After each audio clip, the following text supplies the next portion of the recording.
That last line in the first reading is very powerful for me. In our interpretation, translation that we read at Mass, it says, "Rejoicing is our strength in the Lord." But if you look at other translations, as I did this weekend, it also can be interpreted as "Joy is our strength in the Lord." And why would that be? So when you have a personal relationship with Jesus Christ, you feel the love that comes from God. You feel the assurance, no matter what's going on in your life, no matter what threatens you, you still have that joy because you know God is with you. God's going to be there for you, no matter what. And so bring it on, because you have that feeling, that knowledge that God's presence is here in your heart. The joy is our strength in the Lord.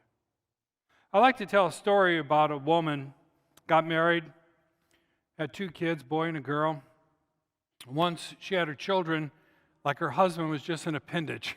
He didn't count because all her energy, all her life force went into those 2 children. And she tragically misunderstood what love was about. She thought that to give her children everything they wanted, no matter how extreme their requests, that was love.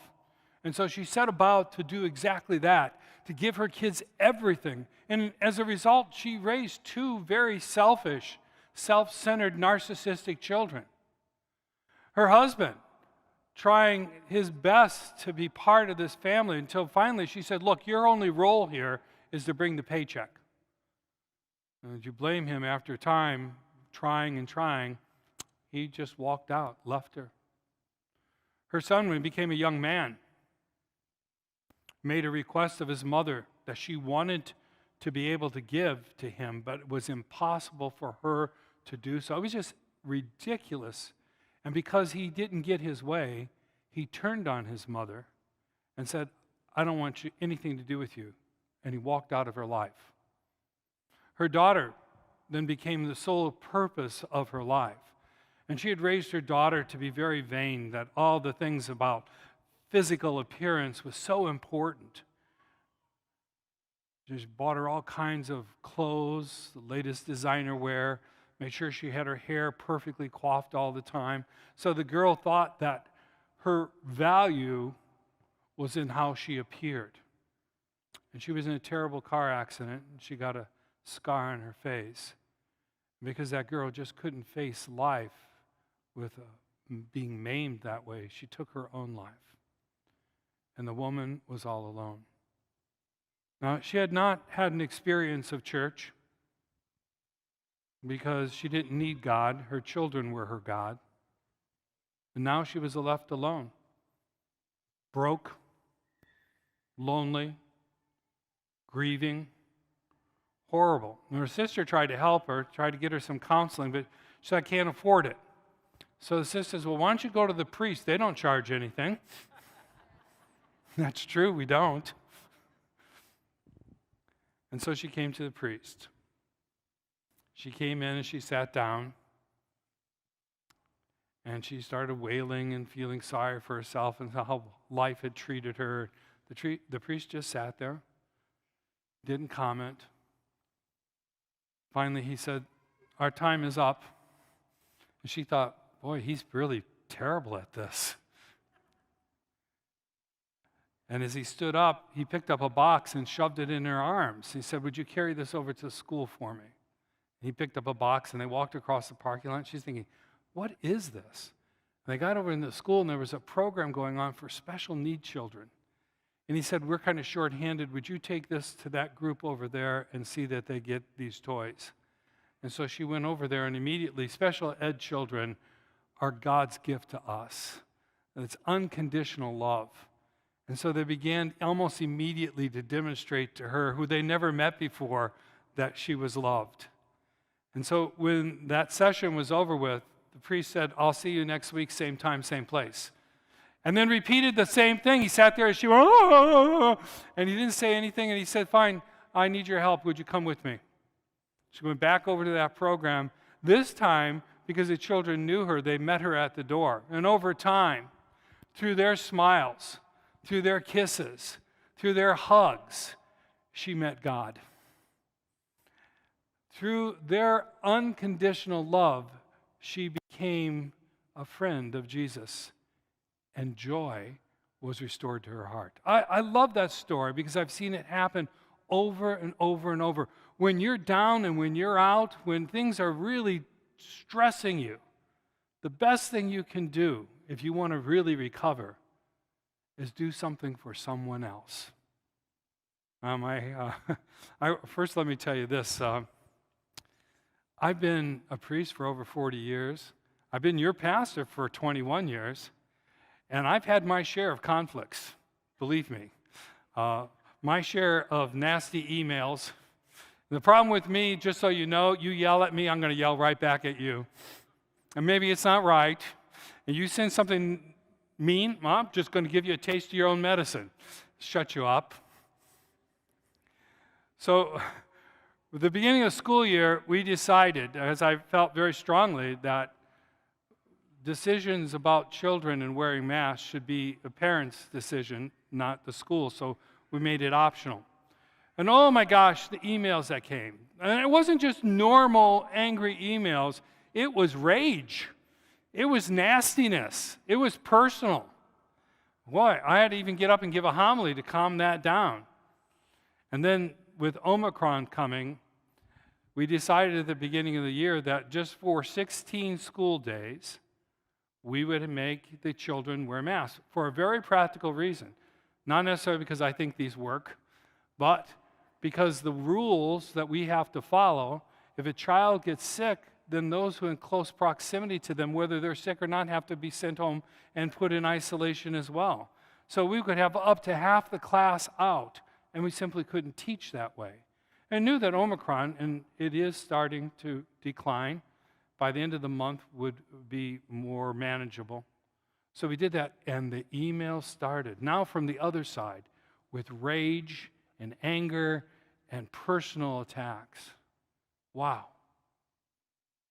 What it says to me is that through this horrible 2.5 years, whatever it's been, we are living, so many of us, in fear.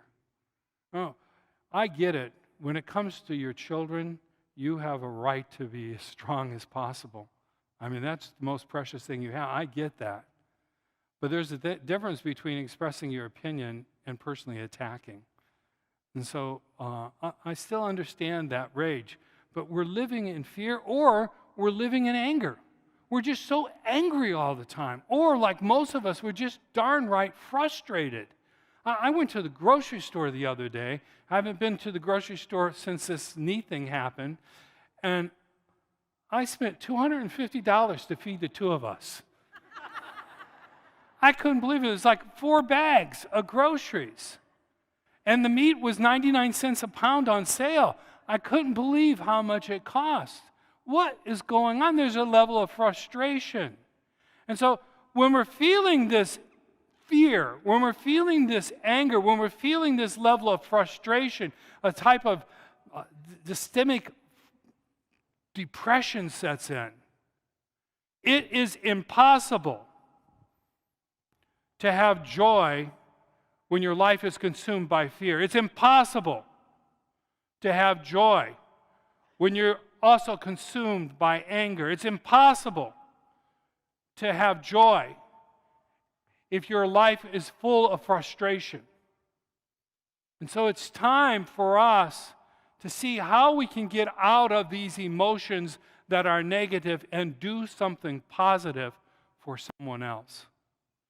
My sister Tree, she's an art teacher, very handy, I would say young woman, but she's not young anymore. Sorry, Treese, if you're watching this.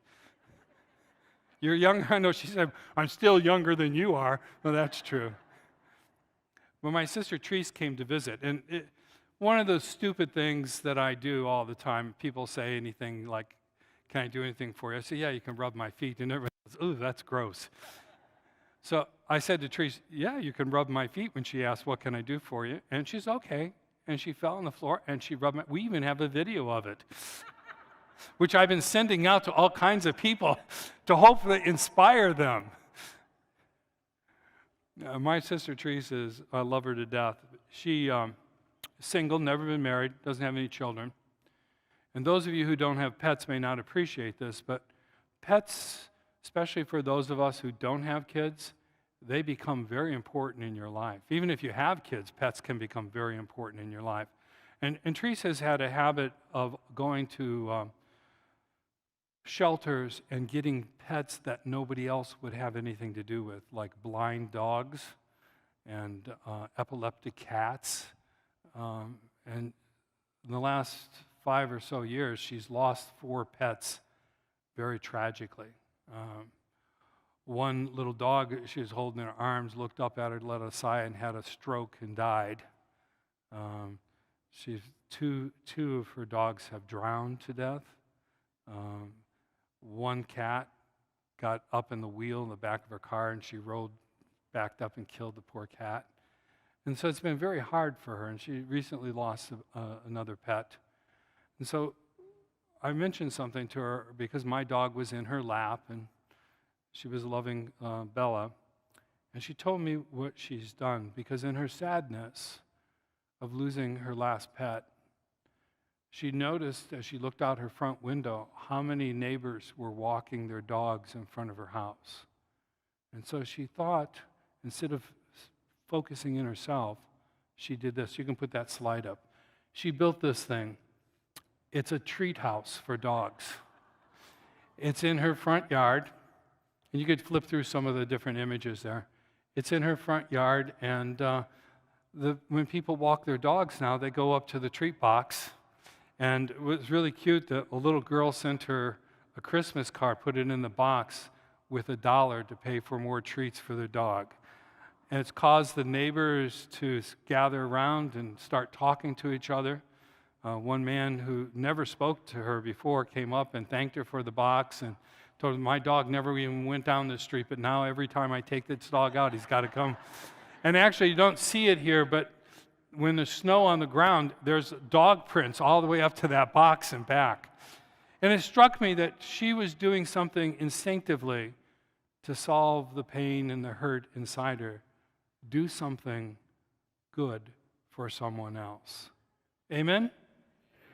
And so it strikes me that in this climate of fear, climate of anger, climate of anxiety, climate of frustration, we need to do something good for somebody else. And of course, because you're here at St. John the Evangelist, we got many options for you to do something good for somebody else. And right now, what I want to really encourage you to do is Alpha. Alpha is an incredible program. Last night I saw someone had done Alpha, and I just spontaneously said, come up here. And she came up, I said, give me one word, how would you describe Alpha? And she said, without hesitating, amazing. It is amazing. Over 500 of our parishioners have participated in Alpha. Many people who have come who don't go to church go to Alpha. It is you hear us talk about this all the time. Be disciples, make disciples. Be disciples, make disciples. Be disciples, make disciples. That means be an evangelist. Go out and tell someone about Jesus. But that could be difficult. That could be threatening. So Louis and his team came up with this clever idea. It's just this little card. He's been handing them out to all kinds of people. Banker, receptionist at the doctor's office. Just a little card that tells you about Alpha and invites you to come. You don't have to say anything. Just hand them a card. Alpha is an incredible program that will change your life. It'll bring you closer to Jesus Christ. It'll give you that joy, no matter what else is going on in your life. Now, there's a little video. Why don't we play that video? It's kind of funny. It has Ron, who's our parish coach, on it. Hey Ron, so in America, sometimes we do this thing with work, is that you bring your kid to work day. Isn't that cool? Yeah, we do that too. Oh. Yeah, we're a lot like you, you know. No way. Yeah. Well, in Alpha coming up, we're going to flip it. We're going to have Bring an Adult to Alpha. I love it. Yeah, because we're going to have Youth Alpha going on, where the youth can bring not one, not two, not three, but as many adults as they want. Because we're going to have Alpha for adults going on upstairs, but we'll have Alpha for youth going on downstairs. Oh, how cool is that? So get your lazy dad off the couch, bring him out. You're going to have a ton of fun, and you'll change his life. Let's go. Sign up today. That's joy. Please, if you haven't done Alpha, consider doing Alpha. And take some of these cards. They're going to be available as you leave church today. Pass them out to other people. We're also doing an online Alpha, which I think is great because a lot of you have adult children that live in other parts of the country. This is a way for you to actually do Alpha with your child in Iowa or New York or Florida at the same time.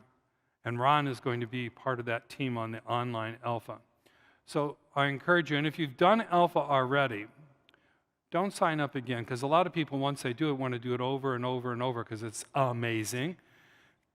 But instead, we ask that you sign up to help, because we need lots of help to be able to run this program. And besides Alpha, there's so many other things you can do. You can help in our food kitchen. I don't know if you know this, but we're bringing about 50 bags of groceries, or 50 people are bringing groceries to homes in Gary and East Chicago and Hammond. And we could use some help bringing that food to these people. The food pantry. I mean, there's so many different ways that you can do something for someone else and get out of yourself, get out of your malaise, get over yourself, and find the joy that God wants you to have. Let the church say,